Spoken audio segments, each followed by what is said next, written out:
इस चैनल को सब्सक्राइब करें और घंटा दबाना ना भूलें। हजूरी मेरे नाल नाल होवे, जिथे भी जावा पता तेरे नाच होवे, तेरी हजूरी मेरे नाल नाल होवे,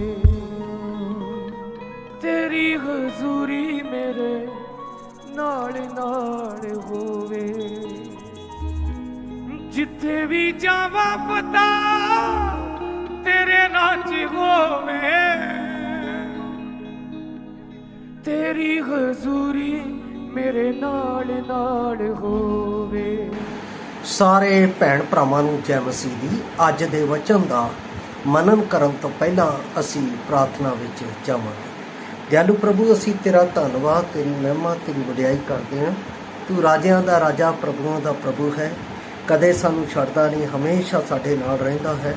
ਹਰ ਦਿਨ ਤੇਰਾ ਵਚਨ ਸਾਨੂੰ ਜੀਵਨ ਦੇ ਕੇ ਆਪ ਦੇ ਰਾਜ ਦੀਆਂ ਭੇਤ ਦੀਆਂ ਗੱਲਾਂ ਦੱਸ ਕੇ ਆਪ ਦੇ ਨਾਲ ਚੱਲਣ ਦੇ ਲਈ ਆਪਣਾ ਬਲ ਬਖਸ਼ਦਾ ਹੈ। ਉਸ ਦੇ ਲਈ ਅਸੀਂ ਤੇਰੇ ਸ਼ੁਕਰਗੁਜ਼ਾਰ। ਅੱਜ ਦੇ ਵਚਨ ਦੇ ਨਾਲ ਵੀ ਸਾਡੇ ਨਾਲ ਅਜਿਹਾ ਕਰ ਤਾਂ ਕਿ ਤੇਰੀ ਵਡਿਆਈ, ਤੇਰੀ ਉਸਤਤ ਸਾਡੇ ਨਾਲ ਹੋ ਸਕੇ। ਸਾਰਾ ਕੁਝ ਅਸੀਂ ਤੇਰੇ ਹੱਥਾਂ ਵਿੱਚ ਸੌਂਪਦੇ ਹੋਏ, ਸੁਣਨ ਵਾਲੇ ਅਤੇ ਬੋਲਣ ਵਾਲੇ ਨੂੰ ਤੇਰੇ ਹੱਥਾਂ ਵਿੱਚ ਸੌਂਪਦੇ ਹੋਏ ਬੇਨਤੀ ਮੁਕਤੀ ਦਾਤੇ ਪ੍ਰਭੂ ਯਿਸੂ ਮਸੀਹ ਦੇ ਪਵਿੱਤਰ ਤੇ ਸਮਰਥੀ ਨਾਮ ਚ ਆਮੀਨ। ਪਿਆਰੇ ਅਜ਼ੀਜ਼, ਅੱਜ ਦੇ ਜੋ ਵਚਨ ਦਾ ਮੈਂ ਭਾਗ ਲਿਆ ਹੈ ਉਹ ਲਿਆ ਹੈ ਕੂਚ ਦੀ ਪੁਸਤਕ 33 ਅਧਿਆਇ ਉਸ ਦੀ 15 ਹੈ। ਇੱਥੇ ਲਿਖਿਆ ਹੈ, ਜੇ ਤੇਰੀ ਹਜ਼ੂਰੀ ਸਾਡੇ ਸੰਗ ਨਹੀਂ ਜਾਂਦੀ ਤਾਂ ਸਾਨੂੰ ਇੱਥੋਂ ਉਤਾਹਾਂ ਨਾ ਲੈ ਜਾਵੀਂ। ਪਰਮੇਸ਼ਰ ਨੇ ਮੂਸਾ ਨੂੰ ਕਿਹਾ ਕਿ ਮੈਂ ਤੇਰੇ ਅੱਗੇ ਦੂਤ ਘੱਲਾਂਗਾ। ਜਦੋਂ ਅਸੀਂ 33 ਦਾ 2 ਅਤੇ 3 ਆਇਤ ਪੜ੍ਹਦੇ ਹਾਂ, ਅਤੇ ਮੈਂ ਕਨਾਨੀ, ਅਮੋਰੀ ਅਤੇ ਹਿੱਤੀ ਅਤੇ ਫਰਜ਼ਦੀ ਅਤੇ ਹਿਵੀ ਅਤੇ ਯਬੂਸੀਆਂ ਨੂੰ ਧੱਕ ਦਿਆਂਗਾ।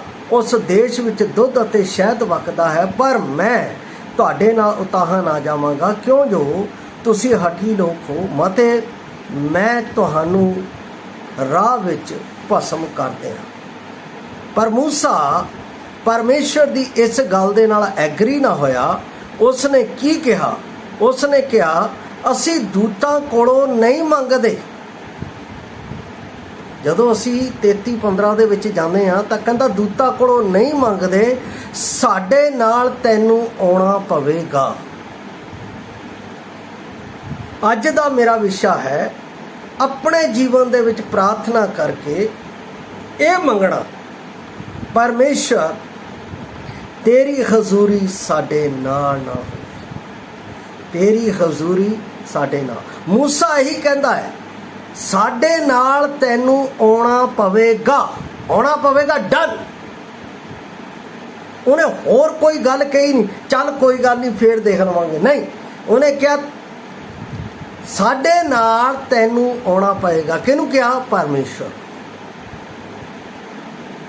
ਪਰਮੇਸ਼ਰ ਨਾਲ ਅਜਿਹੀ ਗੱਲਬਾਤ ਇਹ ਦਰਸਾਉਂਦੀ ਹੈ ਕਿ ਪਰਮੇਸ਼ਰ ਤੇ ਉਸ ਦਾ ਕਿੰਨਾ ਨੇੜੇ ਦਾ ਸੰਬੰਧ ਸੀ।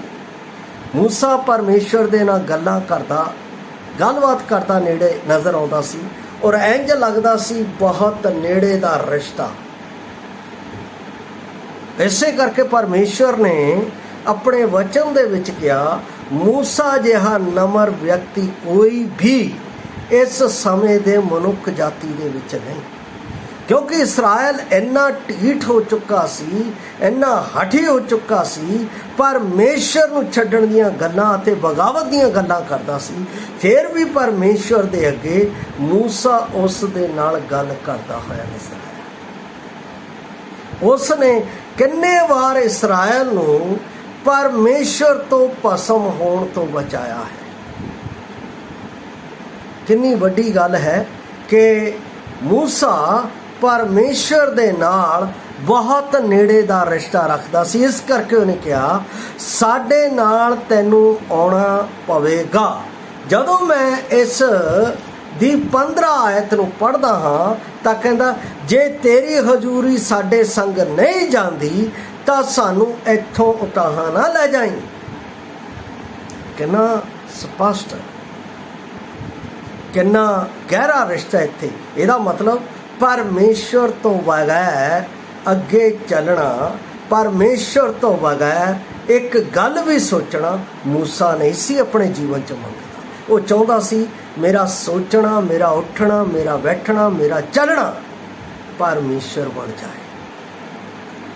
उदी प्रार्थना ही हुंदी सी, परमेश्वर तेरी हजूरी मेरे नाल।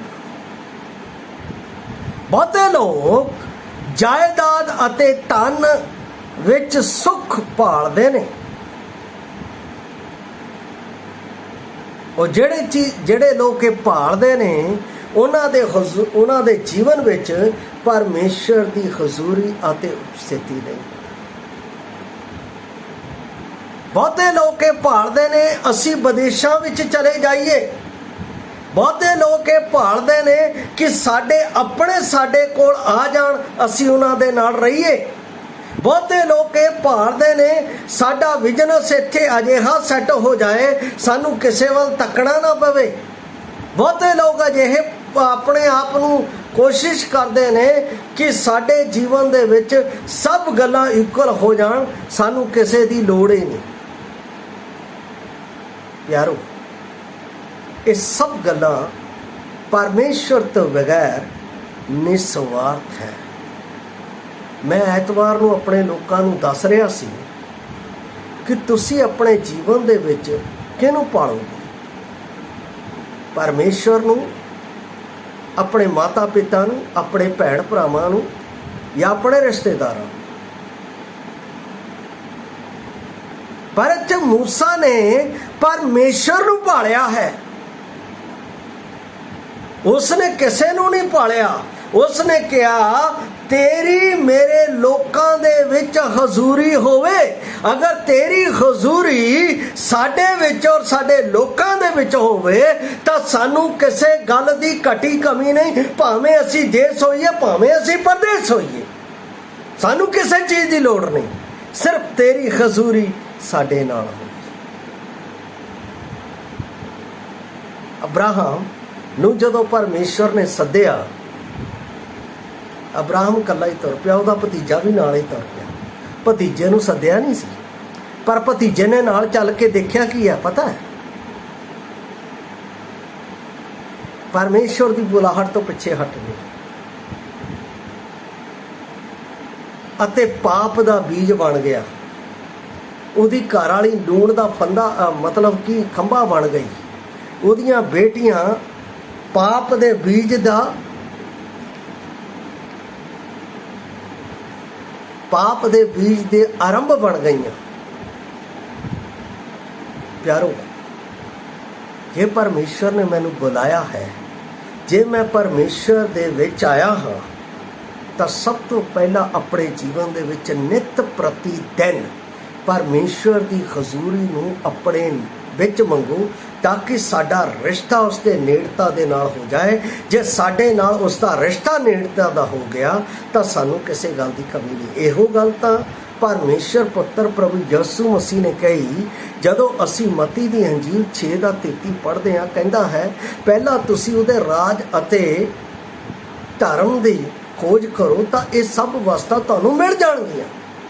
असी ओ परमेश्वर की हजूरी नूं एक पासे रख के असी धन दौलत माया अपने जो कुछ भी है उन्हां वल ध्यान करके भजना शुरू हो जाते हैं, तो प्यारो जो साडे कोल है वह भी खत्म हो जाता है। तुसी ध्यान करके देखो, तुसी अपने मन विच सोचो असी इन्ना कीता क्यों, लग्या क्यों नहीं, कारण की है उहदा।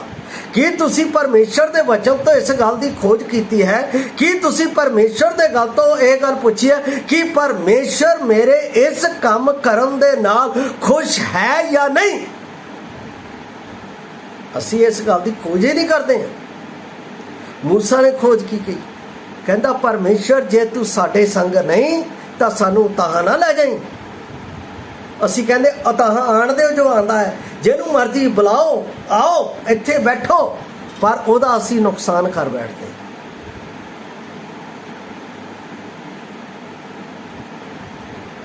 यारो, मैं एक फिर आप दे नाल सच नूं सामने रखना चाहता।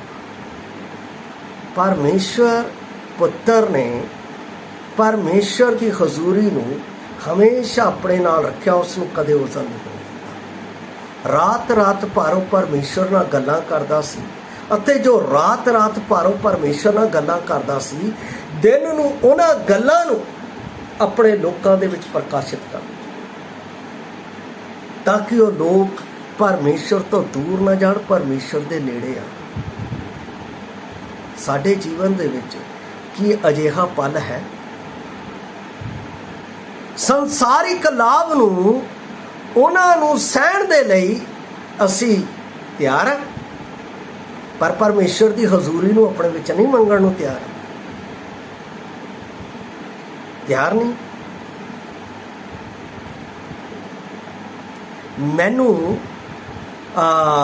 पिछले दिनों तो, मैं पिछले कुछ सालों तो ठीक नहीं सा। मैं प्रार्थना कर रहा अपने व्यक्तिगत जीवन दे कि इस खेतर दे विच परमेश्वर मैनू एक अजिहा दास देवे जिहड़ा कि इस खेतर नूं प्रभु की सेवा दे नाल साਂਭ सके, उहदी हजूरी दे नाल।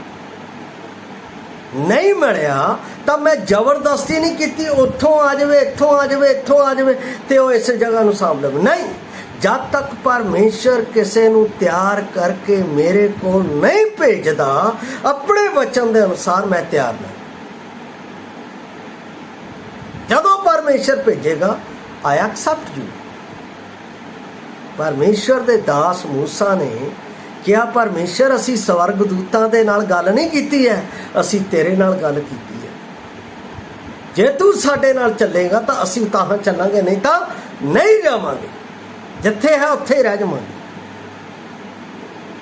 कि साडे जिंदगी दे विच, साडे फैसलियां दे विच परमेश्वर इस तरह है जिस तरह मूसा अपने जीवन दे विच परमेश्वर दे नाल ही फैसले लैंदा सी। असी की सोच रहे हैं कि असी ये प्रार्थना कर रहे हैं, प्रभु जे असी इत्थे होइए चाहे विदेश दे विच होइए, असी तैनूं पांदे रहिए। कि इस तरह की असी प्रार्थना करते हैं, कि इस तरह की प्रार्थना साडे जीवन दे विच है। मैं अपने लोगों को एक गल जरूर कहना, थाडे कोल जो कुछ भी दिता है परमेश्वर का है, मेरे को जो भी दिता है परमेश्वर का है। एक दिन परमेश्वर ने इसका लेखा जोखा मेरे को लेना है कि मैं इसका सदुपयोग, मैं इसका उपयोग परमेश्वर की महिमा के लिए किया है या नहीं, या मैं उसके लिए कर रहा हाँ या नहीं। क्योंकि जो कुछ भी असी स्वर्ग राज के लिए कर रहे हैं उसका प्रतिफल परमेश्वर सानू देवेगा जरूर। क्योंकि बाणी दे विच लिखिया है, जे तुसी प्रभु दे विच प्रभु दे लोकां नूं एक गिलास पानी भी पिला रहे हो तो उसका अजर परमेश्वर कहंदा तुहाडे कोलों नहीं खोया जाएगा, बल्कि तुहानूं उस नालों वध के दिता जाएगा। कितना महान परमेश्वर है जिहड़ा अपने धर्म राज की खोज दे लई जो लोग अपने आप नूं उस दे विच खर्च कर रहे हैं, उसका प्रतिफल उन्हां नूं देण दे लई हमेशा तैयार रहता है।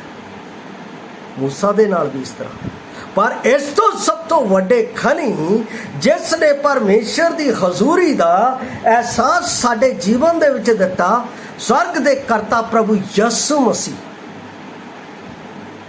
असी परमेश्वर की हजूरी तो दूर सी, असी परमेश्वर की हजूरी दे लागे भी नहीं सी, क्योंकि परमेश्वर ने साडे पापां दे कारण सानू छड्ड दिता सी अते साडे तो दूरी बना के रखी हुई सी। पर परमेश्वर ने उस हजूरी नूं मेरे अते आप दे विच लगातार बनाउण दे लई अपने प्यारे पुत्र नूं स्वर्गों इस धरती दे विच घल्लिया, जिसका नाम इमैनुअल रखा गया, जिसका अर्थ है परमेश्वर साडे नाल। उसकी हजूरी साडे नाल। कितना अद्भुत है साडा परमेश्वर। मूसा ने उस समय कहा, जे तेरी हजूरी साडे नाल नहीं तो सानू ताहा ना लेके जाए। अज परमेश्वर ने मेरे लिए कितना बड़ा इंतजाम कर दिता कि अपनी हजूरी अपने पुत्र दे नाल हमेशा हमेशा दे लिए मेरे नाल दे दी। पर कुछ लोग उसनू याद रखते हैं, कुछ लोग नहीं रखते। परमेश्वर ने अपने पुत्र दे विच मेरे नाल जदों असी ਮਤੀ ਰਚੀ ਸੁਸਮਾਚਾਰ 18 ਅਧਿਆਇ ਉਹਦੀ 20 ਆਇਤ ਪੜ੍ਹਦੇ ਹਾਂ ਤਾਂ ਆਪਣੇ ਚੇਲਿਆਂ ਦੇ ਨਾਲ ਗੱਲ ਕਰਦਾ ਕਹਿੰਦਾ ਹੈ, ਜਿੱਥੇ 2 ਜਾਂ 3 ਮੇਰੇ ਨਾਂ ਦੇ ਵਿੱਚ ਇਕੱਠੇ ਹੋਣ ਉੱਥੇ ਮੈਂ ਤੁਹਾਡੇ ਵਿਚਕਾਰ। ਇਹਦਾ ਮਤਲਬ ਫਾਰ ਹੈ ਵਾ ਪ੍ਰਭੂ ਯਿਸੂ ਮਸੀਹ ਨੇ ਕਿਹਾ, ਯੁੱਗ ਦੇ ਅੰਤ ਤੱਕ ਮੈਂ ਤੁਹਾਨੂੰ ਸदैव ਤੁਹਾਡੇ ਨਾਲ। ਔਰ ਇਬਰਾਨੀਆਂ ਦੀ ਪੁਸਤਕ 13:8 ਦੇ ਵਿੱਚੋਂ ਕਹਿੰਦਾ ਹੈ ਕਿ ਮੈਂ ਅੱਜ ਅਤੇ ਕੱਲ ਅਤੇ ਯੁਗਾਨ ਯੁਗ ਤੁਹਾਡੇ ਨਾਲ। ਪਰਮੇਸ਼ਵਰ ਸਾਡੇ ਤੋਂ ਕਦੇ ਜੁਦਾ ਨਹੀਂ। ਅਸੀਂ ਇਸ ਸੰਸਾਰ ਦੀ ਚਮਕ ਨੂੰ ਦੇਖ ਕੇ, ਇਸ ਸੰਸਾਰ ਦੀਆਂ ਗੱਲਾਂ ਨੂੰ ਦੇਖ ਕੇ, ਇਸ ਸੰਸਾਰ ਦੇ ਕੰਮਾਂ ਨੂੰ ਦੇਖ ਕੇ ਉਸ ਤੋਂ ਦੂਰ ਹੋ ਜਾਂਦੇ ਹਾਂ। ਮੇਰੇ ਭਾਈ ਭੈਣ, ਪਰਮੇਸ਼ਵਰ ਨੇ ਉਸ ਨੂੰ ਵਚਨ ਦਿੱਤਾ ਕਿ ਮੈਂ ਆਪ ਚੱਲਾਂਗਾ। ਮੂਸਾ ਨੂੰ ਕਿਹਾ ਉਸਨੇ, ਮੈਂ ਆਪ ਚੱਲਾਂਗਾ। ਤੁਹਾਨੂੰ ਵੀ ਇਹ ਵੱਡਾ ਫੈਸਲਾ ਕਰਨਾ ਚਾਹੀਦਾ ਹੈ ਕਿ ਪਰਮੇਸ਼ਰ ਦੀ ਹਜ਼ੂਰੀ ਦੀ ਬਜਾਏ ਕਿਤੇ ਵੀ ਨਹੀਂ ਜਾਵਾਂਗਾ। ਜੇ ਪਰਮੇਸ਼ਰ ਦਾ ਮੇਰੇ ਜੀਵਨ 'ਚ ਫੈਸਲਾ ਨਹੀਂ ਕਿ ਮੈਂ ਉੱਥੇ ਨਹੀਂ ਜਾਣਾ ਤਾਂ ਨਹੀਂ ਜਾਣਾ ਹੈ। ਜੇ ਪਰਮੇਸ਼ਰ ਦਾ ਫੈਸਲਾ ਹੈ ਇੱਥੇ ਜਾਣਾ ਤਾਂ ਜਾਣਾ ਹੈ, ਕਿਉਂਕਿ ਉਹਦਾ ਫੈਸਲਾ ਹੈ। ਜਦੋਂ ਪਰਮੇਸ਼ਰ ਨੇ ਮੈਨੂੰ ਸੇਵਾ ਦੇ ਵਿੱਚ ਸੱਦਿਆ, ਯਸ਼ਾਇਆ 41:9-10 ਦੇ ਵਿੱਚ, ਤਦ ਮੈਂ ਚੱਲ ਕੇ ਇੱਥੇ ਆ ਗਿਆ। ਔਰ ਇੱਥੇ ਆ ਗਿਆ, ਇੱਥੇ ਪਰਮੇਸ਼ਰ ਨੇ ਕਦੇ ਵੀ ਅੱਜ ਤੱਕ ਇੱਕ ਦਿਨ ਵੀ, ਇੱਕ ਪਲ ਵੀ ਮੈਨੂੰ ਇਕੱਲਿਆ ਨਹੀਂ ਮਹਿਸੂਸ ਹੋਣ ਦਿੱਤਾ। ਉਸਨੇ ਕਿਹਾ, ਮੈਂ ਤੇਰੇ ਅੰਗ ਸੰਗ ਜੋ ਹਾਂ, ਇੱਧਰ ਉੱਧਰ ਨਾ ਤੱਕ, ਮੈਂ ਤੇਰਾ ਪਰਮੇਸ਼ਰ ਹਾਂ। ਮੈਂ ਤੇਰਾ ਸੱਜਾ ਹੱਥ ਫੜ ਕੇ ਤੈਨੂੰ ਸੰਭਾਲਾਂਗਾ ਅਤੇ ਤੈਨੂੰ ਫਤਿਹ ਬਖਸ਼ਾਂਗਾ। ਪਰਮੇਸ਼ਰ ਦੀ ਬੁਲਾਹਟ, ਪਰਮੇਸ਼ਰ ਦਾ ਸਾਡੇ ਜੀਵਨ ਦੇ ਵਿੱਚ ਉਹਦੇ ਵਚਨ ਦੇ ਨਾਲ ਪੱਕਾ ਹੋਣਾ ਕਿ ਮੈਂ ਤੇਰੇ ਨਾਲ। ਵਚਨ ਤੋਂ ਜਦ ਤੱਕ ਸਾਨੂੰ ਇਹ ਗੱਲ ਨਹੀਂ ਮਿਲਦੀ ਮੇਰੇ ਪਿਆਰੇ ਅਸੀਸ, ਸਾਨੂੰ ਆਪਣੀ ਜਗ੍ਹਾ ਤੋਂ ਹਿੱਲਣਾ ਨਹੀਂ ਚਾਹੀਦਾ, ਸਾਨੂੰ ਆਪਣੀ ਜਗ੍ਹਾ ਤੋਂ ਜਾਣਾ ਨਹੀਂ ਚਾਹੀਦਾ। ਬਿਲਾਮ ਦੇ ਬਾਰੇ ਮੈਂ ਆਪਦੇ ਨਾਲ ਗੱਲ, ਬਿਲਾਮ ਨੂੰ ਪਰਮੇਸ਼ਰ ਨੇ ਨਹੀਂ ਕਿਹਾ ਸੀ ਜਾ ਤੂੰ ਮੇਰੇ ਲੋਕਾਂ ਨੂੰ ਸ਼ਰਾਪ ਦੇ, ਪਰ ਉਹ ਉਸ ਜਗ੍ਹਾ ਤੇ ਫਿਰ ਵੀ ਕਿੱਦਾਂ ਗਿਆ? ਲਾਲਚ ਦੇ ਕਾਰਨ ਗਿਆ। ਮੈਨੂੰ ਪੈਸਾ ਮਿਲੇਗਾ, ਮੈਨੂੰ ਆਹ ਚੀਜ਼ਾਂ ਮਿਲਣਗੀਆਂ, ਰਾਜਾ ਬਾਲਾਕ ਮੈਨੂੰ ਬਹੁਤ ਕੁਝ ਦੇਗਾ। ਪਰ ਮੇਰੇ ਪਿਆਰੇ ਜੀ, ਹੋਇਆ ਕੀ? ਬਾਲਾਕ ਜੋ ਪਰਮੇਸ਼ਰ ਦੇ ਲੋਕਾਂ ਦੇ ਲਈ ਗਲਤ ਫੈਸਲੇ ਦੇ ਨਾਲ ਗਿਆ, ਆਪਣੀ ਮੌਤ ਦੇ ਨਾਲ ਆਪ ਮਰ ਗਿਆ।